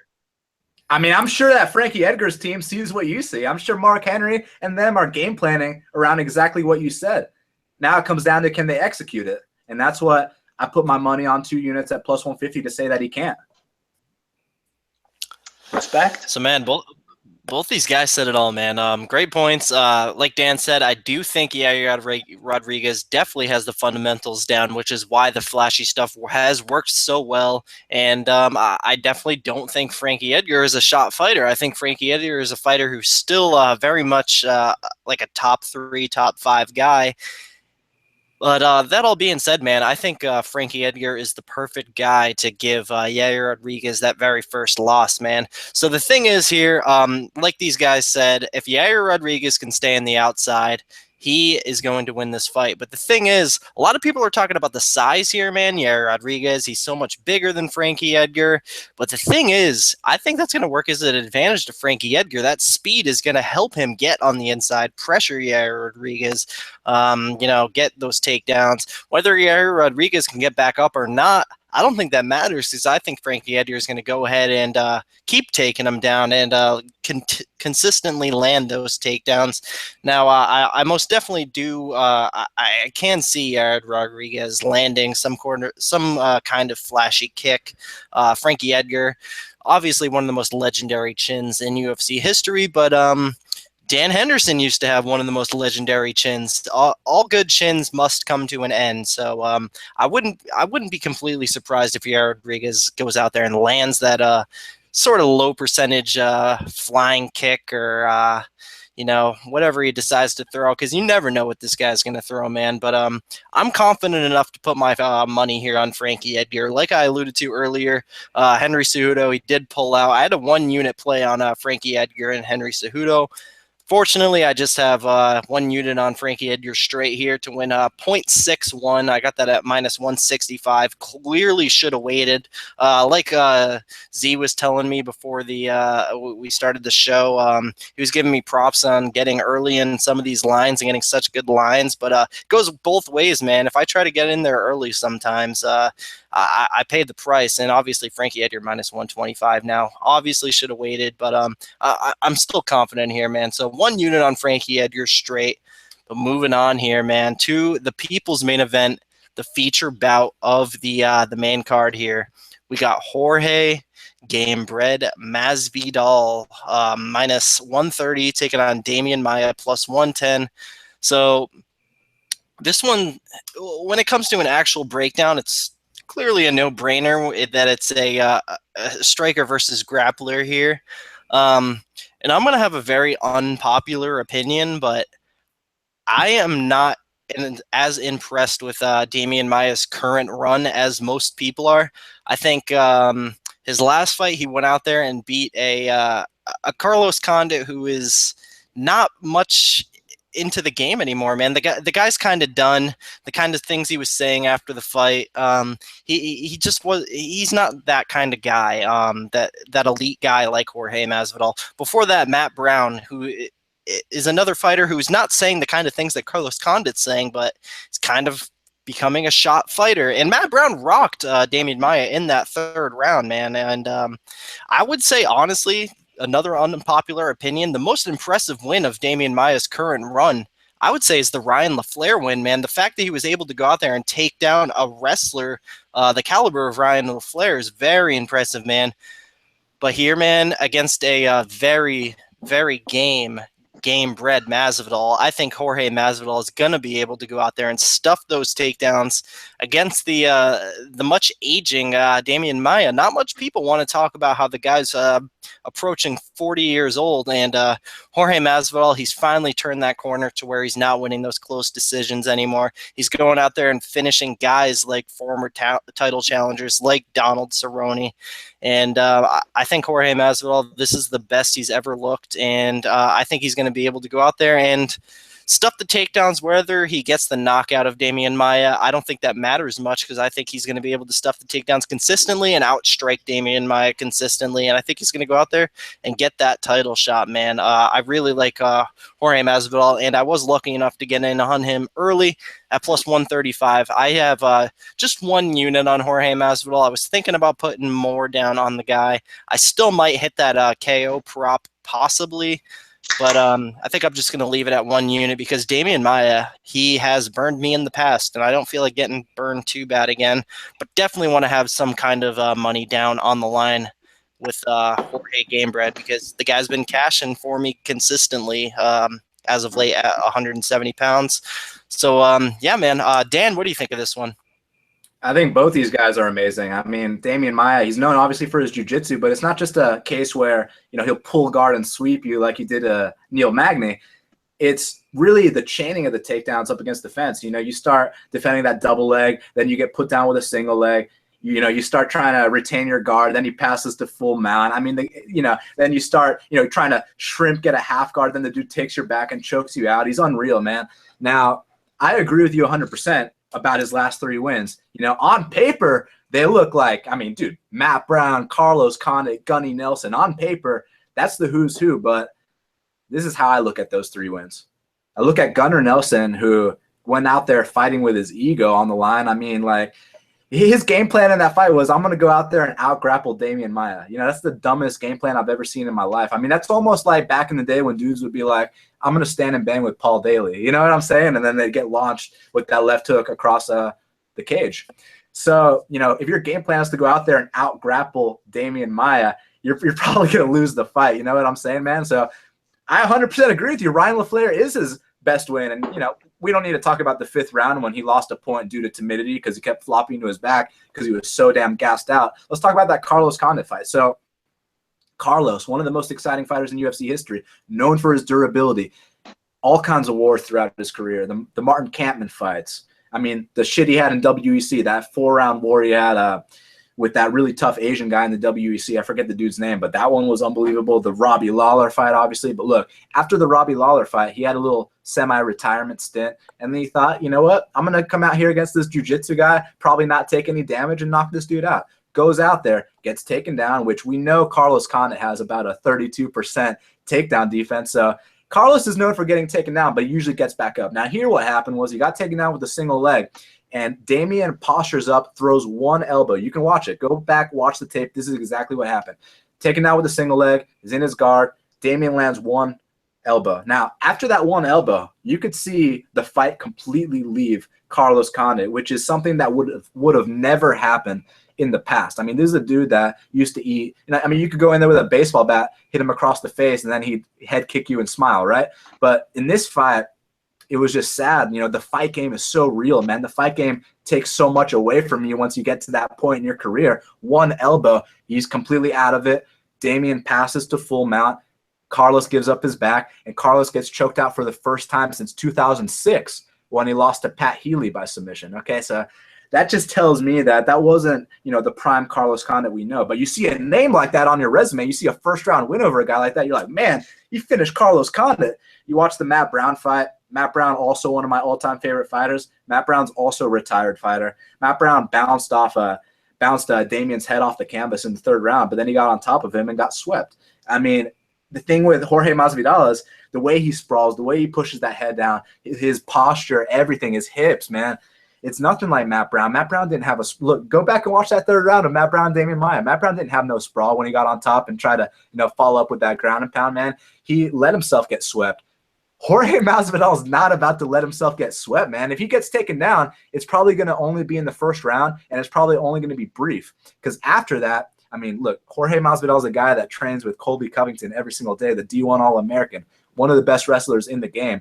And I think he's going to be stuffing takedowns big time. Then he's going to be ripping those hooks to the body. Then when Damian starts getting very tired, which he is known for, guys, then we can start throwing the kicks. At first, we're not going to be throwing kicks because we know Damian can catch one, put us on our back. But once Damian is super gassed out, that's when Jorge Masvidal is going to be able to throw that big body kick that he threw against Chiesa. And, man, you know, you remember that fight between Rory and Maia, right? And Maia goes out there. He was actually tagging up Rory on the feet. But the thing I want to talk about is how – so he took him down, gets that full mount. But Rory did something very smart there that you could tell that he prepared for, which was the utilization of the butterfly hooks. So he was able to push off the hips, shrimp out, get those butterfly hooks in, you know, stay down for a little bit of time, then get back up. Then Damian Maia became increasingly more gassed out. By the 2nd and 3rd round, Damian Maia was like the walking mummy. If you're like the walking mummy against Jorge Masvidal, he's going to put you away. That's for sure. So I took the 2-unit shot at plus 115. Now, like you said, Kelton, whether it's a decision, whether it's a knockout, whether it's a Hail Mary Darce choke, whatever it takes, I'm cool with a win, even a DQ, even a split, whatever. But bottom line, I think that first round is going to be the closest. Then after that, you know, it's going to be a less violent version of Whitaker versus Jacare, but a more violent version of Maia versus Rory. And I see Jorge Gamebred Masvidal, hashtag easy money, getting his arm raised in victory and becoming the #1 contender to face Tyron Woodley for the belt. Z? It's I think a lot of people are sleeping on Masvidal's wrestling. Like there's this idea going around that he's just a striker, which I think is totally false. Like not only is he training with wrestlers, but he often speaks about how much he enjoys wrestling. Like he loves breaking another man's will and another man's like, spirit, just going like, you know, who's going to give first. So when you got a wrestler like that, like, yeah, Maia chains his takedown attempts together, but it's not like Masvidal just has one stuff, and then that's it. You know what I mean? Like, he's going to continue fighting, continue wrestling. And if he is taken down, he's not a one-dimensional fighter at all. This is a long-time veteran of the game and a student of the game. So, I think that anti-wrestling is way too MMA Genius had the best term for it. He's going to be way too slippery for him. And really, like you said, Kelton, like, looking down Maia's record, he hasn't really fought a good wrestler in that run. Like, Matt Brown and Carlos Condit are not good wrestlers. They're good, scrappy fighters, and we all love them for putting on amazing fights, but they're not good wrestlers at all, So the fact that Maia was able to get those guys down, sure, okay, good for you. You exploited a weakness in their takedown defense. But Masvidal, especially this Masvidal, this is mean Masvidal. He's not going to give an inch, and he's going to capitalize on every moment.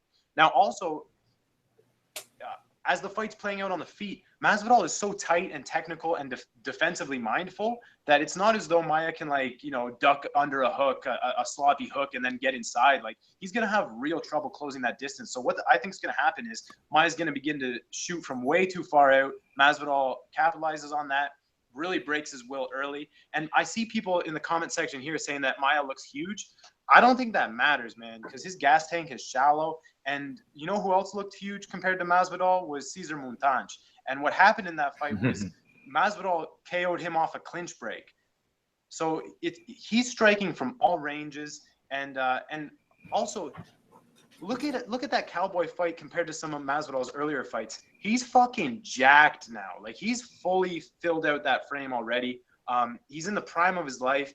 And he's getting up for these fights. This isn't, some Ultimate Fighter reject that they sign and he's eating McDonald's and playing video games, goes in there and whoops him on cruise control. This is like his title run. So Masvidal in this day and age, and considering how good a wrestler he is, I'm totally on board. I think he finishes Damian Maia.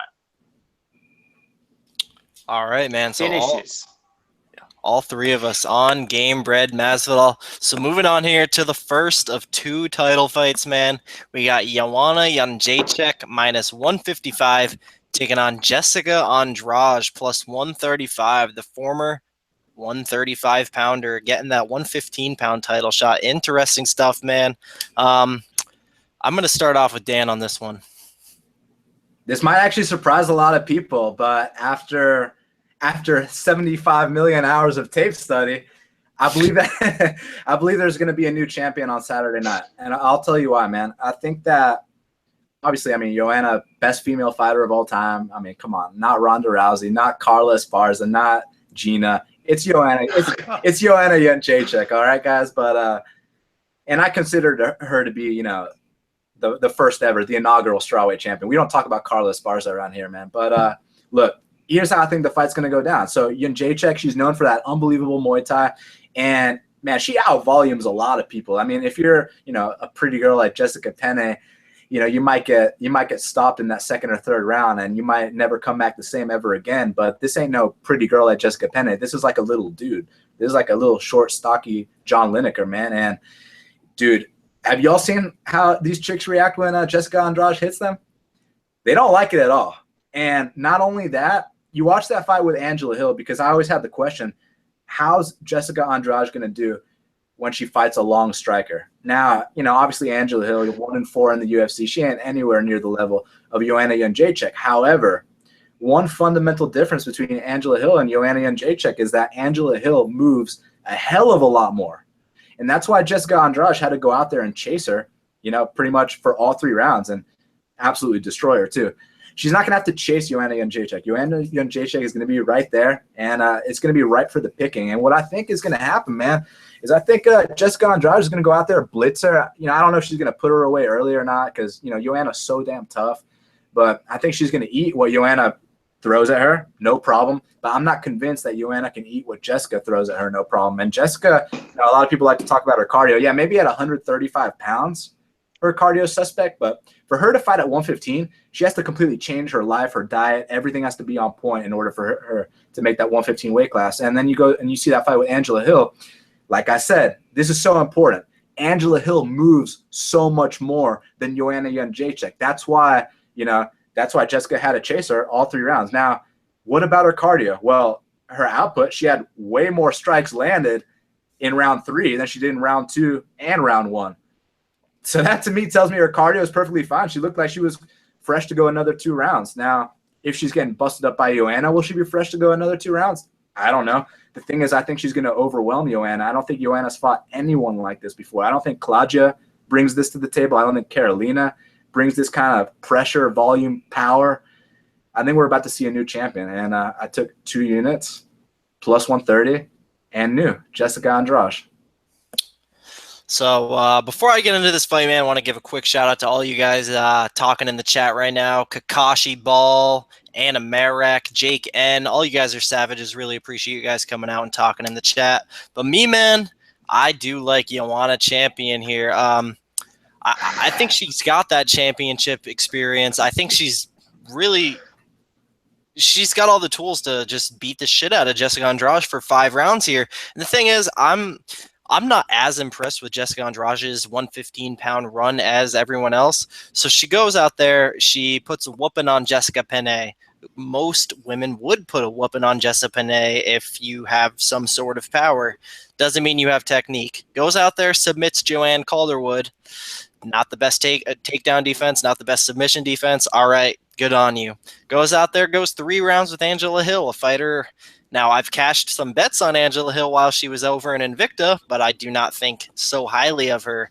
So she comes in here against Joanna Jedrzejczyk, and the way I see this, man, so I think that championship 5-round experience is going to pay dividends for Joanna Jedrzejczyk. I think the 4th and 5th round, if it gets there, that's for sure going to go to her. Jessica Andrade, a lot of people say, look, she's got good cardio. She was still active in that 3rd round against Angela Hill, but it's easy to still have some gas in the tank when you're going out there, you're comfortable, and you're just beating the shit out of a girl for 3 rounds. When you're in there against Joanna Jedrzejczyk, Joanna's going to be tagging her from all kinds of angles, hitting that body, hitting that head. Yeah. Andrade's cardio is not going to look as good in that 3rd round as it did against Angela Hill, man. So really for me, that 4th and 5th round is a lock for Joanna, if not a finish. So really, she really only needs to win one of the first 3 rounds, in my opinion. I'm pretty confident in Joanna here. I think the 1st round, maybe even the 2nd, is a little scary. I'm going to go out, and I've said this maybe a couple times in a group chat I may be in, but I'm going to go out with the very, very bold prediction of a Joanna Jedrzejczyk guillotine submission here. I think, not even joking, man. I think Joanna, I think she goes out there, and I do have some thoughts behind this, man. I think she goes out there, pieces up Jessica Andrade. Jessica Andrade starts to get frustrated on the feet, and goes in for a sloppy takedown in those later rounds. We've seen Jessica Andrade get submitted a few times. We've seen her dive into submissions a few times. And all that work in ATT, Joanna Jedrzejczyk for sure is working on that sub game. I think she snatches a neck in those later rounds, 4th or 5th round. I am going with Joanna Jedrzejczyk via a late submission, 4th or 5th round. And I did have Joanna Jedrzejczyk in a 1.5 unit parlay with Henry Cejudo. Fortunately, Cejudo pulled out. So 1.5 units on Joanna straight at minus 165 to win 0.91 units. I am confident for the champion to retain her belt against Andrade here. So Z, what do you think? I think if you like the Jessica Andrade angle, you take fight doesn't go to decision, because I don't think she wins a decision here. My take on this fight is that Angela Hill, when she fought Jessica, she never established a jab. She had virtually no jab, so there was nothing to stop Jessica from just pressuring in and waiting in with punches. With Joanna, that's her best weapon. So she's going to establish that early. She's going to be tagging Jessica on the way in. She's going to be changing angles, switching her stance, 1-2-1, leg kick, front kick to the body. I think all that stuff is really going to drain Jessica. And I think that Jessica's cardio looked pretty good when she was the hammer, but Joanna has this style typical of Muay Thai fighters where they start slow, but they build momentum, and that just keeps building and building. So when you have that output increasing, plus Jessica's going to be wearing more and more damage as the fight goes on, I think she slows down for sure. I think the way she closes the gap, like leaping in and throwing hooks, that's not going to work versus a very technical striker. And people will say that Joanna doesn't move enough, so she's going to be there flat-footed in the pocket to be hit. I disagree. I see her angling off. I see her footwork's way too quick, in my opinion. now she does stand somewhat flat-footed. She does get clipped sometimes, but I think that's being overplayed, you know? The other angle I have on this fight is the interviews I'm listening to, in my opinion, and this is I don't hold this in extremely high regard because it's like an I'm not a psychologist, but I think Jessica's giving way too much respect to Joanna. They're hugging. Joanna's saying she's the champion, all this, and this is going to be the bright lights. This is all this coming from coming from some gym in Brazil, fighting an American top team champion level fighter who you have too much respect for. I don't know, man. I don't like it at all. Dan, I noticed you wanted to say something, so go ahead. Definitely, man. I mean, obviously the camp stuff, Jessica's in the favelas, Joanna's in ATT. I'm not going to debate that. Let's talk about the respect thing real quick, though. So, because you've watched Joanna for the last however many years, that on fight week, whenever she has a face-off with her opponent, she gets in her opponent's face, like goes down lower than her opponent, gets in their face, tries to do all these things. It was Joanna who wanted to go out there and hug Jessica Andrade. Joanna was showing her a lot of respect. Jessica just looks like, all right, you want to respect me? You want to get in my face? Whatever. I'm just here to fight. But I was very surprised by how much respect Joanna is giving her, man, because Joanna is usually mean as fuck on fight week. And it seems to me like she respects Jessica too much. That's what I gathered from fight week footage. But they're still going to go out there and fight on Saturday, so I don't think any of that's really going to matter. I think it is, man. Like I get that. I get the angle you're saying. I think it's mutual respect, but I think Joanna is a type of game day professional that is going to show up and be ruthless. Whereas I think Jessica Andrade is going to show up, start eating jabs, start slowing down right away, and then have an inability to close the gap, both like technically and explosive wise. Like I really think Joanna can take away a lot of that explosiveness, a lot of that endurance too, with front kicks to the body, with jabs, with leg kicks. Like all that damage is going to wear on Jessica, and it's going to add up. And if you like the angle of Jessica swarming in with hooks and clipping a somewhat chinny Joanna, I would just take the doesn't go to decision prop, because that covers you if Joanna gets a TKO late, as Kelton alluded to, and it's actually the same price. So, but yeah, but Z, see, I like sweating these things, man. I like making it really super tough and grimy, and I took the underdog shot. I mean, she's the underdog. I don't need to play inside the distance. What if it's a controversial split? But can you agree with me that Joanna's acting a little bit different? Because usually she's trying to intimidate the fuck out of these opponents, man. Here, hugging her and shit. And also, one more thing. I'm not trying to be like Joanna's chinny, because to me, I mean, she's never been knocked out, right? But Claudia Gadelha dropped her with a jab. Claudia Gadelha dropped her with an elbow. Carolina dropped her with a right hand. So what I'm saying is, what's going to happen with a hitter that hits way harder than both of those, going in there with those big hooks that Lineker is known for? Can Joanna just take one of those shots and still be fine? That's what I'm wondering. Yeah, it's scary power, and we have seen Joanna rocked before, but I really think this technical proficiency of Joanna is going to just completely nullify Jessica's game. She's going to be stuck on the outside with an inability to close the gap, and you're going to see a lot of jabs being landed. And then all of a sudden that third round cardio kicks in for Joanna, and she's fighting at an extremely high clip versus a girl coming, like you said, from the favelas, who's stocky, short, has to close the gap, doesn't have any extremely high level experience, is at a speed disadvantage. I really like Joanna here. So, I don't see that angle. Like I see the angle of the swarming with hooks, but not going to come to fruition at all. I really think Joanna pieces her up and lands, sets a record on her in this fight. Like, because the thing is, like, if Jessica can close the gap, that's where the fight begins, right? But if she gets stuck, it's over. Like, if she gets stuck on the outside, it's over. This is a girl who arguably lost that split decision to Rocky Pennington. And Rocky Pennington, not the greatest striker, but has a jab, and that's what she was using in that fight. Now you got the girl with the fastest hands, the best jab in MMA, maybe, and just the level of mixing up the timing, walking people into stuff. I don't know, man. I think those highlights of Joanna getting clipped are overplayed.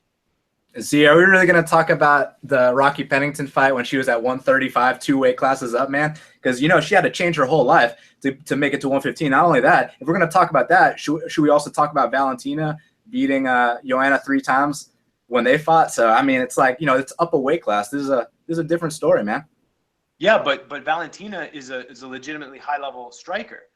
You know, Definitely. I don't think Andrade is that level of striking proficiency. I think she's got that explosive power and those dangerous hooks and that good chin, and it's all good stuff. But I just don't see her getting to Joanna. You know what I mean? Like, and I know you'll say, well, Claudia got to her and other. No. Listen, this is a poor man's example. But remember Rob Font versus Lineker? I know it's a poor man's example. Rob Font's way more technical than John Lineker, man. Lineker was able to close that distance. Sometimes power is more effective than technique. I agree. Joanna does have better technique, no doubt.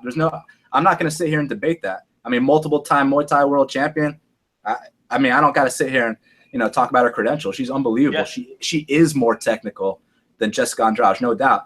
But that power is a real thing, man, especially in these chick weight classes when not a lot of these girls have power at all, and this girl actually does. So that's what I think is going to be a big weapon here. I hear you, but that Lineker fight was Rob Font flying down to Brazil, fighting a savage who gave him no respect.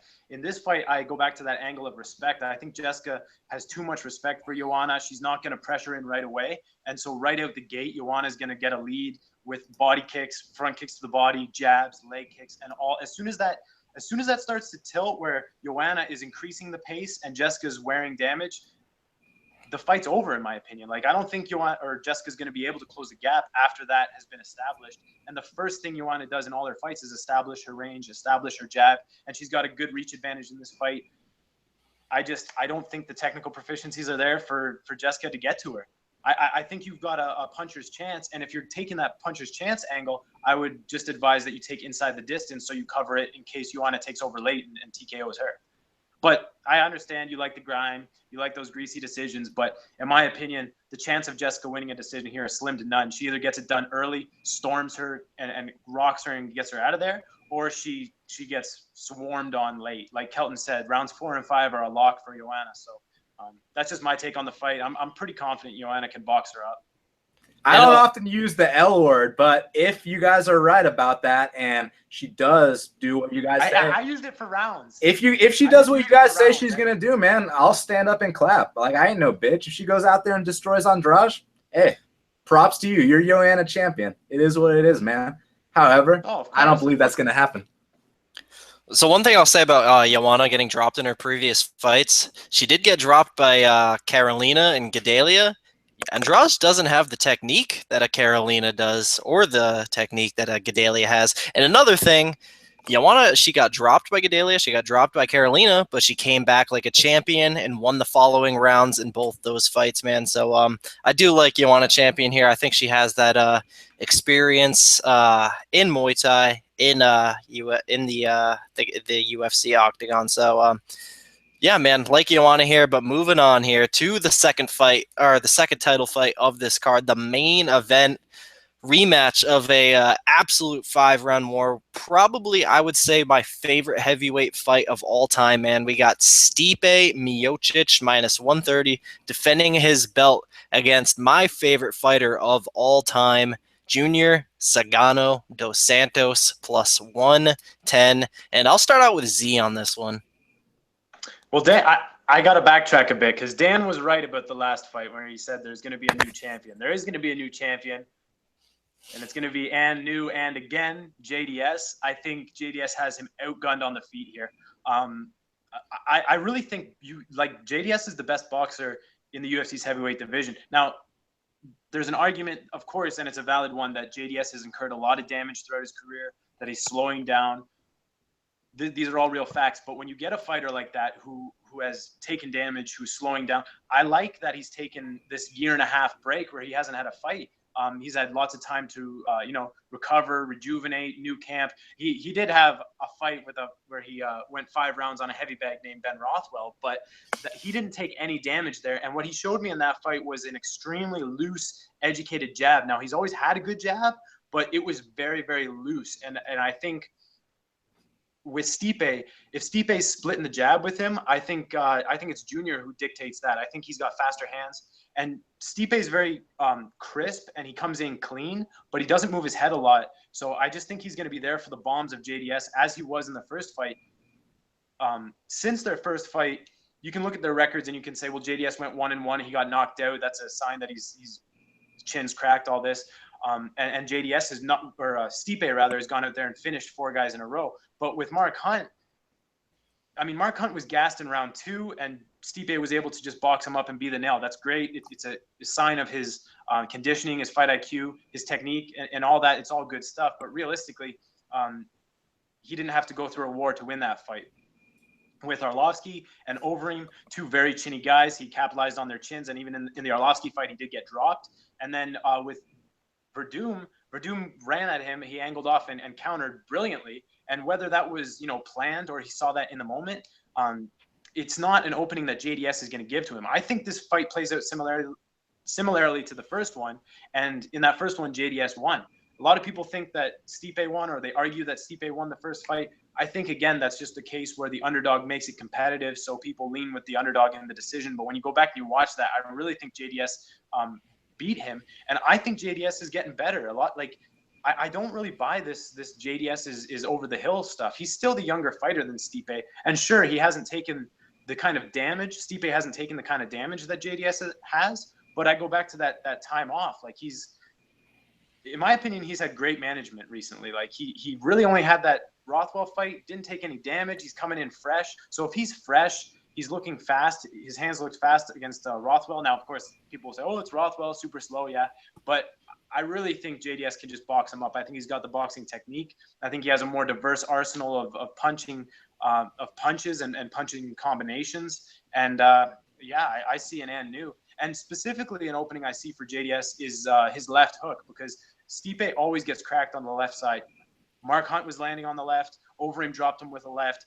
Junior dropped him with a left in their first fight, and Junior has an extremely educated left hand. So I see that opening there for him, and I think we're going to see and new. Dan?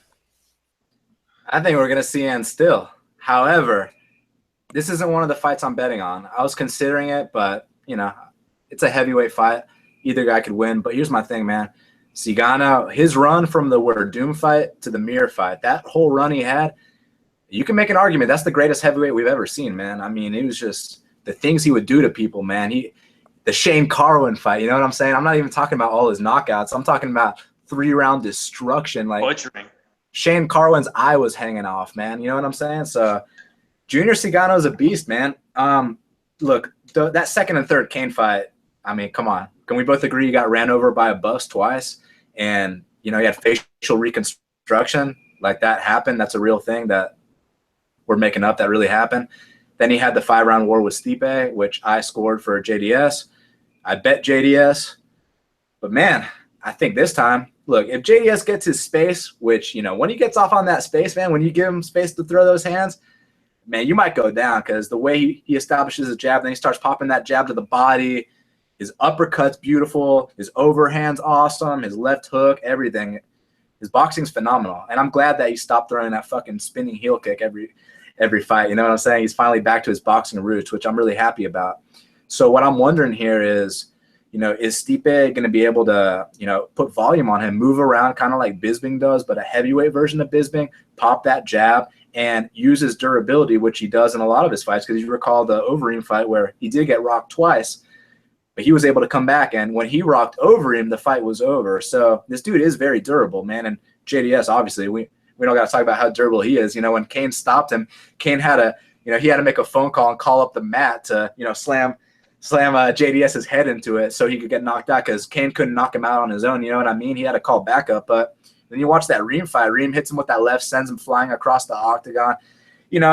I question his game plan in that fight. He's going out there trading kicks with the Reem. But you know what? Since that point, he got back with Luis Doria. He's at ATT now. He brought in Luis Doria with him. If you don't know, that's his old boxing coach that, brought him on his initial run, right? So that Ben Rothwell fight, I wouldn't say he's looked better than he's ever looked, but I'd say that's the best he's looked in a long time. No doubt about it, man. I mean, but, Ben is kind of a slow, stationary target. Even though I picked Ben in that fight, hey, man, I was wrong about that. JDS looked great, and JDS destroyed him for 5 rounds. This fight is a little bit different, man, because I don't think that Stipe is a stationary target. I think Stipe moves around a bit. He does keep his head straight up in the air, like Z said. He does get tagged a lot. He could get tagged here, man. If he gets knocked out, he gets knocked out. However, I do think the long-term battle is won by the champion Stipe Miocic, man. I think that when JDS doesn't get the space that he needs to get off on those beautiful punches, I think he does get a bit overwhelmed, and he also isn't really known for his head movement either, man. he's known for taking a lot of punches. I think Stipe is going to outvolume him and either knock him out or win the decision this time. So, and still. You spoke about how Stipe finished Reem, but I think that would be more of the chin of Reem. Like, he just had to hit him a couple times and Reem went out, and that's why it's so tough to bet on Reem. And then and Junior obviously has a great chin. Yeah, it's taken a lot of damage, but the only time he's been knocked out versus Overeem slipped and ripped a beautiful long left hook, and that's just not something that Stipe is going to do. Stipe keeps everything tight and down the pipe, and when you're fighting with that, like, pretty much just 1-2, I just think JDS's hands are way too diverse. He can come around with left hooks, like you said, uppercuts, straight right. Like, there's too many boxing combinations that JDS has. So that's just the angle I take on that. But I mean, you're right. If they play at that boxing range, yeah, Cigano's probably going to pick him apart. But what if Stipe circles around, throws in leg kicks, mixes in takedowns? I mean, he is D1, you know what I'm saying? And also uses the hands, pins him up against the fence, and starts to tee off on him there. I think he can have some success. Yeah, similarly to the first fight. Yeah, I can see that angle working for Stipe, but I just think Junior has him completely outgunned on the feet. But yeah, that's a good point. Pressuring into the cage grappling. It's good. Yeah, man. So JDS, man, my favorite fighter of all time, coming in here, challenging for that title. Wow, what? Yeah, I didn't know that.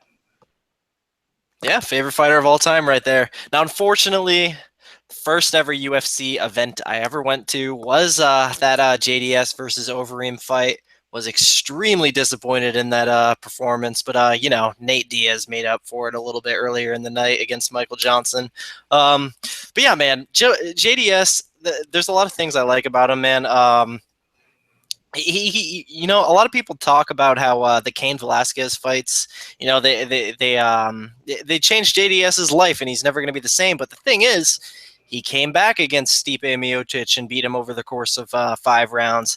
Then he goes in there, gets knocked out by Overeem, but then he comes back and he pieces Ben Rothwell up for 5 rounds. And a lot of people will write off that Ben Rothwell victory, but the thing is that the odds on that Rothwell JDS fight were pick 'em for a reason, man. We didn't know how JDS would come back. A lot of people thought he could be gun shy, and a gun shy JDS against Ben Rothwell is going to get knocked out. But JDS, he looked pretty much flawless in that fight, man.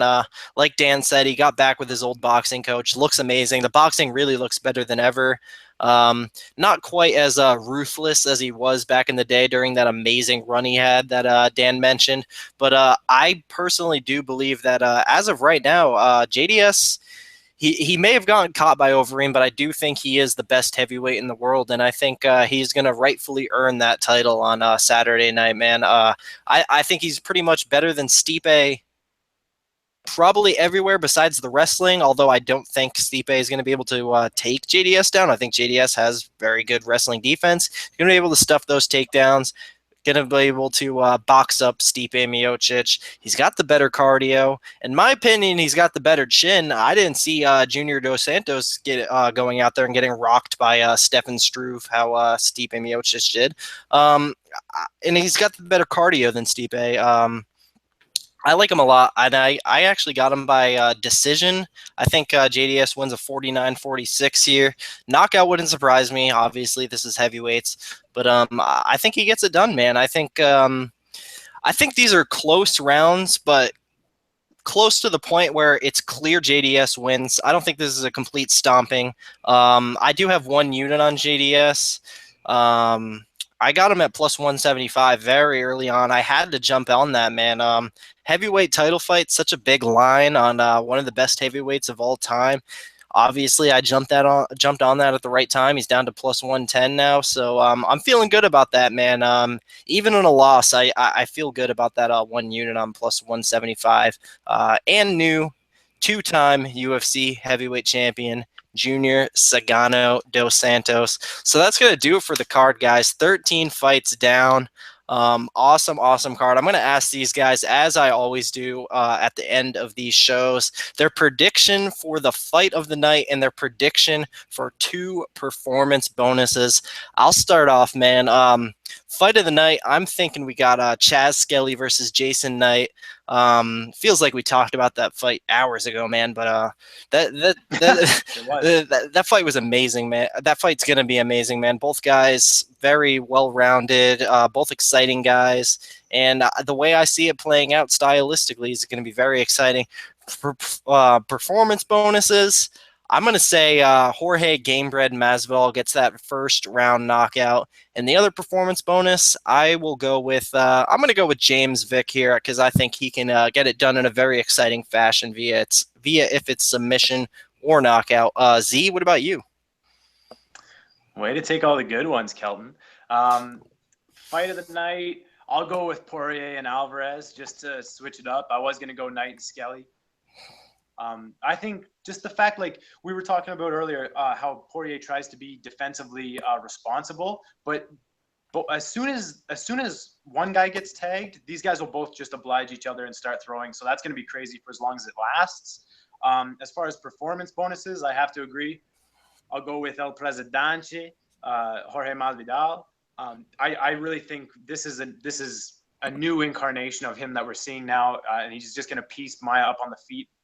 Really frustrate him with how scrambly and how good his defensive wrestling is. And one more thing about that Masvidal fight that I forgot to mention is there was an interview I heard where they asked him, did you train a lot of jiu-jitsu for this fight, anticipating this jiu-jitsu master? And he said, no, just wrestling, which, you know, typically you think, oh, you want to, you know, shore up your holes and whatnot. But Masvidal is such a vet. Like it's not as though he's inexperienced in jiu-jitsu.